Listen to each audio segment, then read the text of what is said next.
Hi, welcome to my YouTube channel. I'm Karen Slawinski, and I'm an independent Stampin' Up! Demonstrator, and I live in Akron, Ohio. So, I don't know about you, but I'm not really into Halloween. Sure, there are some really cute stamp sets out there, and I occasionally get them, but it's not really my cup of tea. So, what do you do when you want to make a Halloween card for somebody that's a friend of yours who just loves the season, but you don't really have any Halloween stamp sets? So that's going to be the focus of my video. So I do want to give a shout out to my daughter, Kristen, because she was the one who gave me this idea and helped me brainstorm how I could use other sets to make Halloween cards. And one of the things that's going to help us do this is this new bundle. This is called Alphabest, and it has this cute little punch that allows you to cut out some of these shapes and the letters, but you could use the numbers, and you could just use them by themselves as well. So we're going to use this. It's going to really help us make our sentiments for these Halloween cards. I hope you really like those. I'm going to turn the camera around and we're going to begin. All right, the first card we're going to do is this one.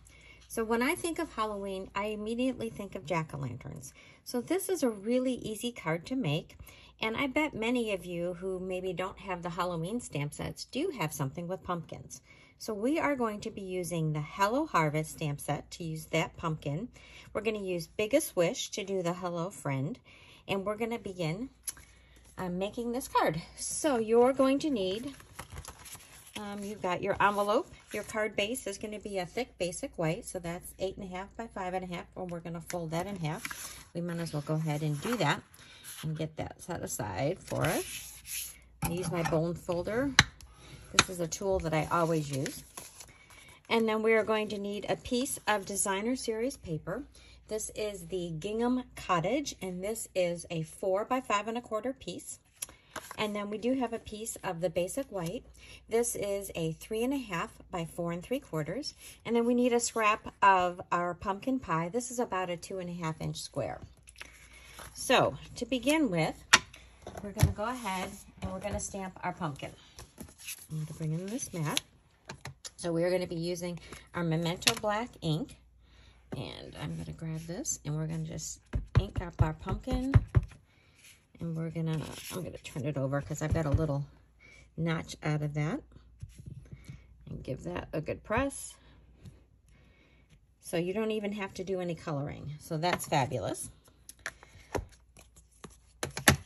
And then I am going to be cutting that out. This is one of the dies that comes with the Hello Harvest. So I'm going to just show you that stamp set. So this is the Hello Harvest. So I'm going to go and I'm going to cut that out. Also, at the same time, I'm going to go over there and I'm going to cut my piece of white. And these are the Stylus, or Stitched with Whimsy, excuse me. Stylus shapes are my favorite. But this is the second size up. And it doesn't really cut this shape. It just cuts these stitch lines. So you can see those stitch lines on here. So that'll fit just perfectly on there. I'm going to go cut that out and then I will be right back. So now we have our white piece and our pumpkin. So the next thing we're going to do is stamp our Hello Friend.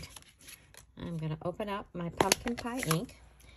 And this is the Hello. I love this stamp set because it's very versatile and you can use it on so many cards. So we're going to stamp this right up in this corner. That looks good. And then the friend, we are going to overlap just a little bit and we're going to stamp that in black ink. Give that some pressure there, and that's just going to kind of go like this. All right, then the only thing we're going to have to do is a little bit with our pumpkin to turn it into a jack-o'-lantern, and that's going to go there. So to do that, there's a couple things. The first thing I wanted to do was use one of my Stampin' Write markers. This is soft suede, and I'm just going to use the brush tip end, and I'm going to color the stem of my pumpkin. So this is part of the Neutrals pack of Stampin' Write markers. They do come in a set. The black ones do come individually, but the rest of the colors do come in a set. So we're going to be using the black one. So this is where you might be a little bit worried. How in the world am I going to make this a jack-o'-lantern? Well, I'm going to do this pretty simply like I would do it on a pumpkin. Usually it's just very straight lines, and I'm going to be using just a mechanical pencil. I love these, and I'm going to have a good eraser. This is the one I've used since my engineering days. So we're just going to draw lightly, and I'm just going to do triangles. I'm going to hold it up so you could see like you would cut, and I'm going to put a triangle for its nose. And then I'm going to draw a great big circle, or not circle, smile. All right, so now I just have some sketched outlines. And then I'm going to draw some teeth. So I'm going to draw some teeth going up and down. And drawing it in pencil is just going to give you the confidence to go ahead and then use your marker. So you could make this a scary face, and you could make it a funny face. It could have a lopsided grin, whatever you would like. And then I am just going to use my marker. And right now I'm using the fine tip end. And I'm being a little bit more careful than I did with my pencil, because my pencil lines were just my guide. And now that they are there, I can make sure that I draw it nicely with my marker. And then when I go to do my mouth, I'm going to go around my teeth first. All right, just like that. And then I can go ahead and fill in the rest of the smile. Okay. I'm going to go up to the corner, down to my tooth, to this tooth, and down to that tooth. And there you've got your outline for this. So then you're just going to go ahead and use your marker, and you are going to fill this in. So I am using the brush tip. It's not as exact, but you've got your outline there. So I'm going to do the bulk of my filling in with the brush tip, and then I'm going to come back in and use my fine tip just to fill in those edges, so we don't have any gaps showing. And that looks pretty good. And then I'm going to do the same thing with my mouth. I'm going to fill in the black part, and then we're going to go back and we're going to erase our pencil marks. And one thing I love about those erasers is they are excellent at erasing. They don't leave any of your pencil mark, you know, behind. Sometimes if you use just an eraser that's on a pencil itself, it just doesn't do as good of a job. So that's what we did when we were drafting when I was an engineer. Almost got this done. There. And there I have my jack-o'-lantern. So now I'm just going to go back in, and I'm going to erase any of my pencil lines. And I see that I need to give a little bit of a touch-up. Whoops, wrong end. Right here, where I missed a little bit. And there's my cute jack-o'-lantern face. So now we are ready to assemble our card. So I have my card base, and I'm gonna adhere this down. You could use either side. I like this one, you know, where it was kind of on a diagonal. So that goes right in the middle of our card base. And then next is going to be our white panel. So again, I am going to just stick that down.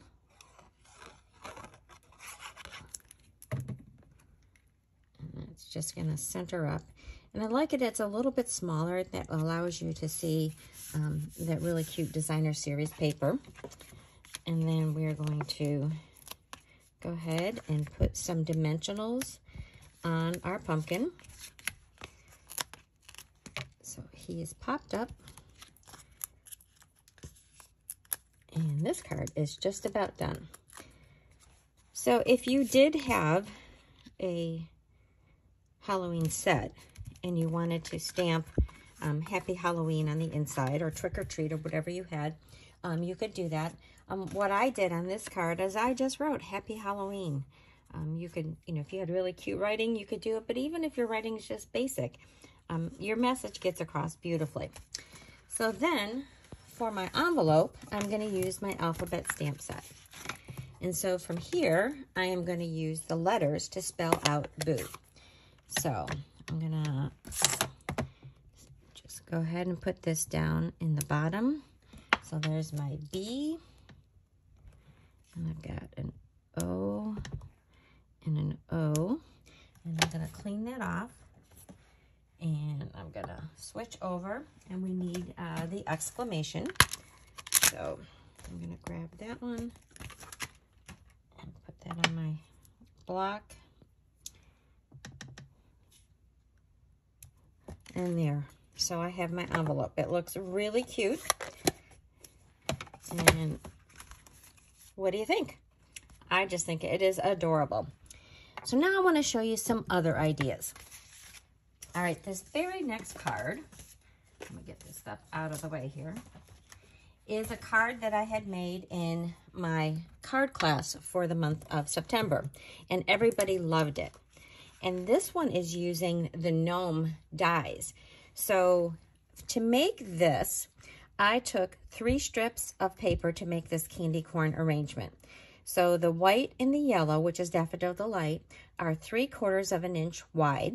And then the pumpkin pie, which is your middle layer, is smaller. This one is about 7/16 wide. So I glued those onto a piece of paper, just your copier weight paper. And then I was able to cut out my gnome's hat. By having it glued to the paper, it kept all my pieces together. And so then to make my gnome, he was just cut out with white. I colored his nose with one of our natural tones.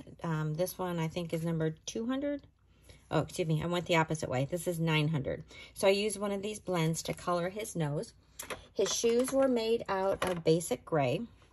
And then I just used some more of that Gingham Cottage DSP. These are 1 1/2 inch squares. I lined them down the side of my card, put a little strip of paper, added my little boo, which is the same thing we'd done on the envelope, but this time I cut it out using the punch. So I'll just show you the punch. So here is the punch. I know it gets so much reflection when you show it like that. And then you could put your greeting on the inside. And I actually didn't even do anything on my envelope in this one. So I will probably add something else to the envelope. But here is the next card that I had made. So I'm going to get these stamps out of the way so I don't get ink on any of my cards. Have you ever done that where you've left something out and then you just set your card and it flips open on it? So I don't want that to happen. So I'm going to put that one up there. I'm going to go ahead and put my pumpkin up there. And then this next card, oh, this one is really pretty. So here I started with a piece of white paper, and I just used my blending brushes. And I started out near the bottom with pumpkin pie, and then I blended that up, and I used some Highland Heather. So that's kind of in here, and kept going. And then I used some Night of Navy. So it just blends up into this dark sky. Now, these trees are just bare trees that come from the beauty of friendship. Now, normally in that stamp set, you would be adding some of your leaves to it. But when you leave them like this, they become spooky Halloween trees. And then I just did the words spooky on here. And then this piece was just a strip of black that I used my snips, and I just kind of cut this little bit of curvy line. I matted this in the orange or the pumpkin pie and put it on a gorgeous gray background. So there is my spooky, and I added a few more trees to the leaves.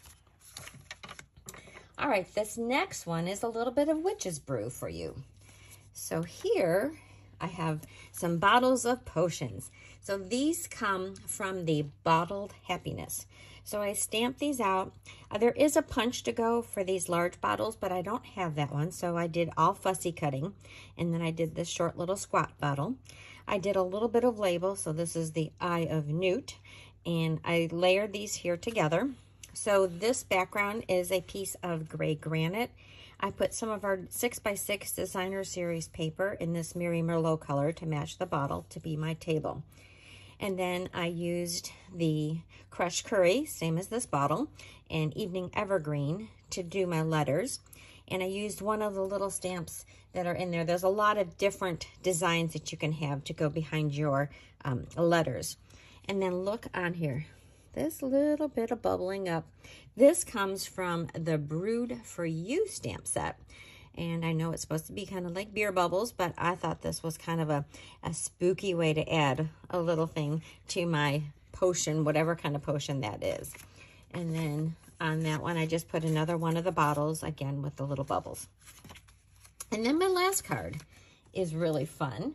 So this one, I started with my Ladybug Builder Punch. So this is the Ladybug, but I cut off the antennae. So what I did for this one is I used my spiral die, and I just used the smoky slate ink to stamp that on a piece of paper. I thought that kind of looked a little spiderwebby-ish. So then, in order to do the legs, again, I was a little bit uncertain if I could get them just right. So I traced around the outline of my ladybug, and then I drew my legs in. And I used the marker, the Stampin' Blend marker, that's the dark black, so I could draw my legs. But by drawing them in pencil first, it gave me the confidence that they would be lined up pretty nicely. And then I just drew a line as he's hanging down on his web. And then look at these cute little rhinestones. Don't they make spooky little eyes for my spider? So those are really perfect. And then to finish off the card, I used some of this ribbon. This is a mesh, it's a silver mesh ribbon. So I can see it, and I just put it around the corner. I did a little circle here with my stylish shaped circles, and I did open and dare with the letters from the Alphabest, and then I just wrote if you, so that it could fit in between there. So there is my spider, and then for my envelope, I just sketched in a spider web in the corner. So that's just something that I drew in. Again, I did it with my pencil and erased my pencil lines so that it looked pretty good. So what do you think? These are all really cute cards, all made from non-Halloween sets. I hope that this has really inspired you to look at your stamps in a different way. You might really be surprised at what you can come up with. And if you come up with any great ideas, please share them in the comments, and I would love to see your results. If you want to post that in my Facebook post when I talk about this, I would love it. So if you need any of the supplies to make this card, I will have all the links in both my video and in my blog. I'll have more details about all of these cards and the measurements in my blog, which is thepowerofacard.blogspot.com. I would love it if you gave me a thumbs up, if you left a comment, if you shared this with your friends, and if you became a subscriber. I appreciate it so much, and I will see you next time.